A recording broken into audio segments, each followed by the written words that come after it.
Bonjour les taureaux, bienvenue sur Parole d'Oracle. Je vous retrouve pour votre guidance trimestrielle des mois de septembre, octobre, novembre 2026. Donc on va voir quel est le défi, l'enjeu majeur pour vous, taureaux et en signe solaire et ascendant, sur cette période. Il n'y a pas un contexte qui est décidé à l'avance. J'essaye de voir à peu près avec l'oracle indigo quel est le contexte de la problématique. Allez, pour vous, les taureaux, on identifiera également vos atouts, vos forces dans cette situation, les difficultés, les fragilités, ce qu'il en résulte. Puis je vous donne des conseils grâce au tarot et aux cartes chakras. Et enfin, à la fin, on fait un petit prédictif famille, amour, amis. Allez, les taureaux en signe solaire, en signe ascendant. Quelle est la parole de l'oracle? Alors, vous avez le 5 d'air et l'as de terre. Donc, 5 d'air et as de terre, ça peut vouloir dire pour vous qu'il y a des conflits, des désaccords, mais une possibilité nouvelle de les dénouer par une situation concrète qui pourrait être modifiée.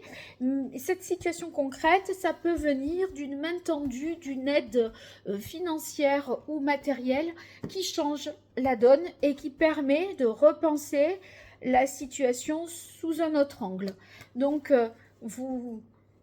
là, pour l'instant, les motifs de chacun sont tels que on est dans une sorte d'impasse, mais une information, ça peut être un document, ça peut être un acte qui est posé, qui fait que on peut se sortir de cette situation pour le moins délétère à l'instant présent. Alors, on va essayer de voir dans quel domaine cette situation se joue pour vous, taureau en signe solaire, en signe ascendant.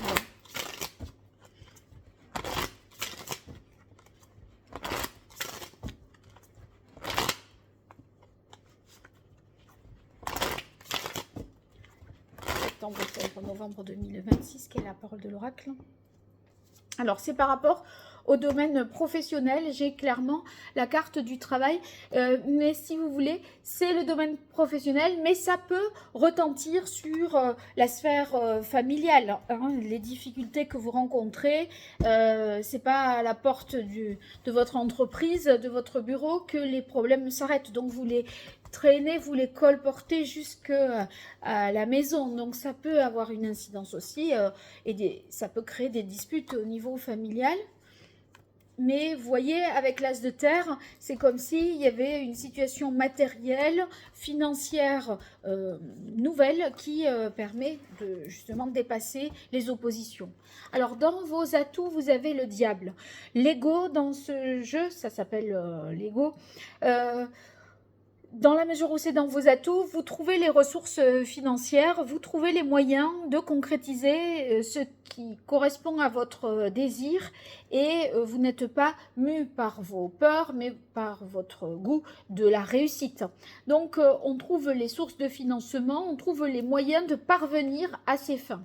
Avec le 5 de terre, ce faisant, on dépasse les manques et les besoins. C'est pour ça d'ailleurs que l'as de terre, c'est le petit truc en plus à la marge, vous voyez, qui vient faire la bascule finalement.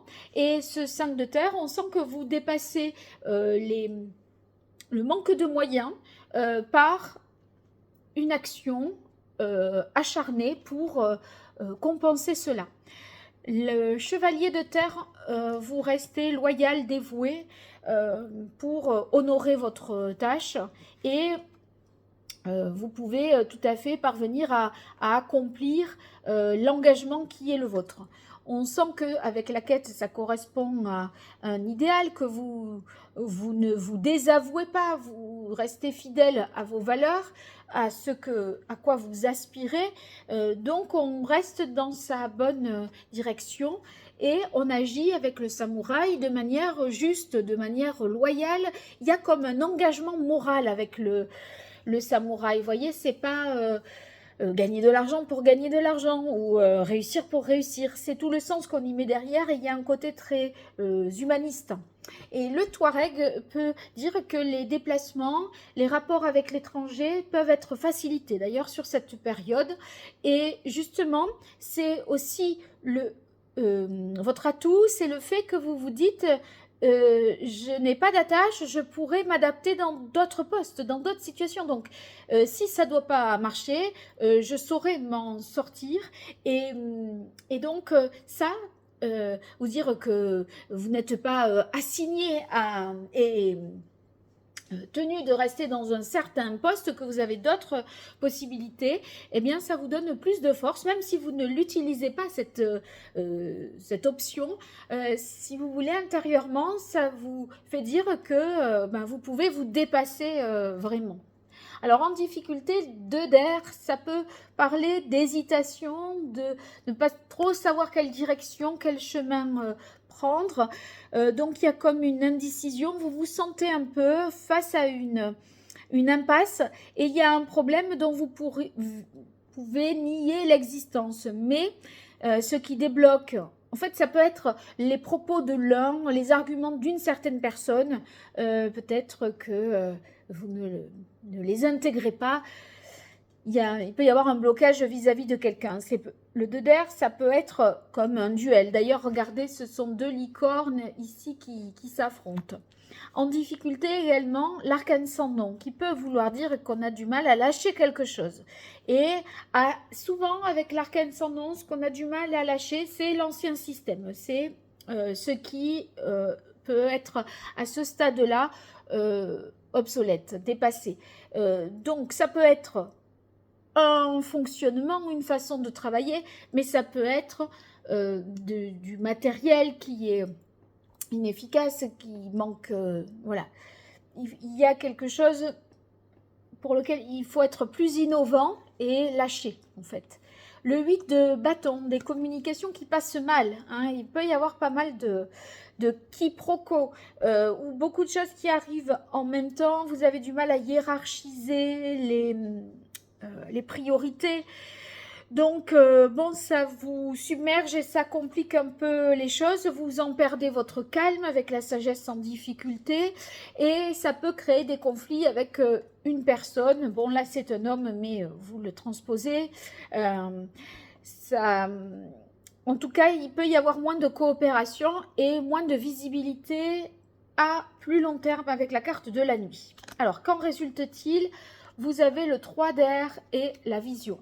Alors, je pense que dans la dispute initiale, dans l'opposition initiale, il y en a qui auront abandonné. C'est comme si ça avait fait un tri, une certaine sélection, et ne resteront que ceux qui se démarquent des autres, qui dépassent, et je pense que c'est vous d'ailleurs qui pouvez être en mesure de dépasser les oppositions. Vous voyez, de ce 2 d'air là, c'est ça, c'est toi ou moi, c'est mon idée contre la tienne.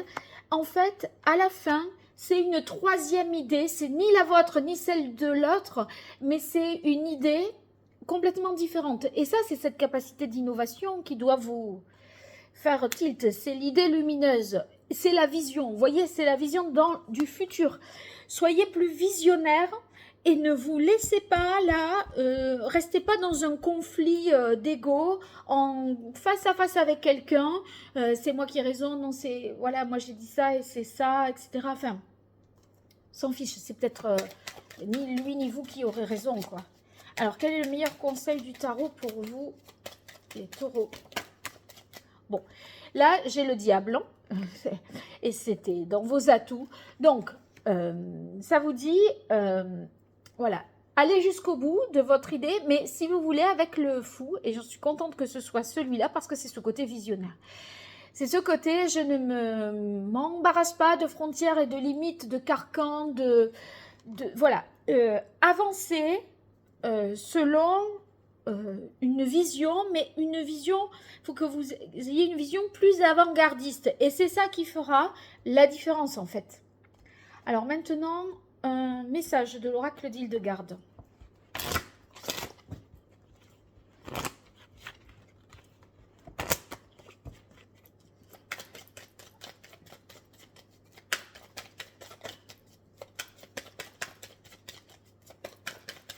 pour vous les taureaux. Bon, j'en ai deux. Donc, j'ai chaque inspiration, chaque expiration est l'occasion d'une nouvelle naissance. Donc, respirez un bon coup, surtout parce que vous êtes face à des oppositions, vous êtes débordé parfois par les événements.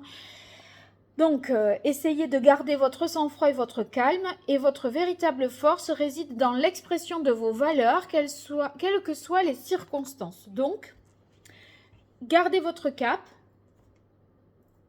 Dites-vous qu'au pire, vous avez d'autres possibilités, que vous saurez vous en sortir. Mais là, vous avez quelque chose à faire à condition d'être plus malin, dans le sens plus innovant, plutôt que d'être dans un rapport de force stérile. Voilà. Alors, le chakra à rééquilibrer. Attendez, parce que là, j'ai des cartes un peu partout. Je les cherche. Oh, oh. Qu'est-ce que j'ai fait des cartes chakra? Ah, elles sont là. Je les avais posées sur les cartes divinatoires. Voilà. Alors, on y va. Pour vous, les taureaux.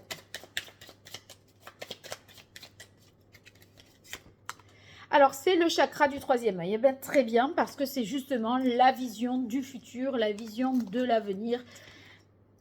C'est ce côté, justement, je vois, je perçois les choses. C'est votre côté clairvoyant. Donc, vous êtes en mesure, si vous voulez, de dépasser la colère, la frustration présente. Enfin, vous allez être en mesure de dépasser la colère et la frustration présente pour avancer en ayant des idées innovantes. Alors, quelles sont les pierres que je pourrais vous conseiller?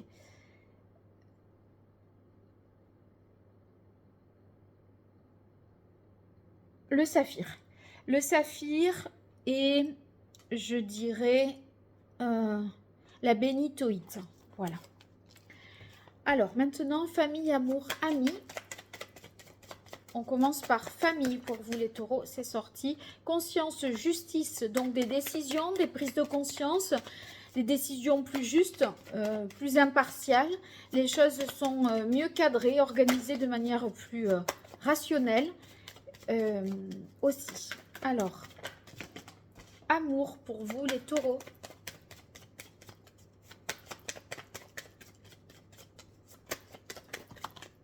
On a pouvoir, autorité, donc un cadre légal est donné à une relation, c'est tout à fait possible.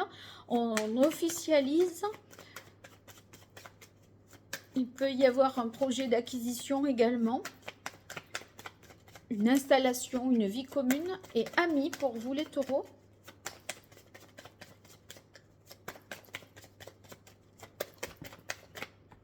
Oh non, ça c'était...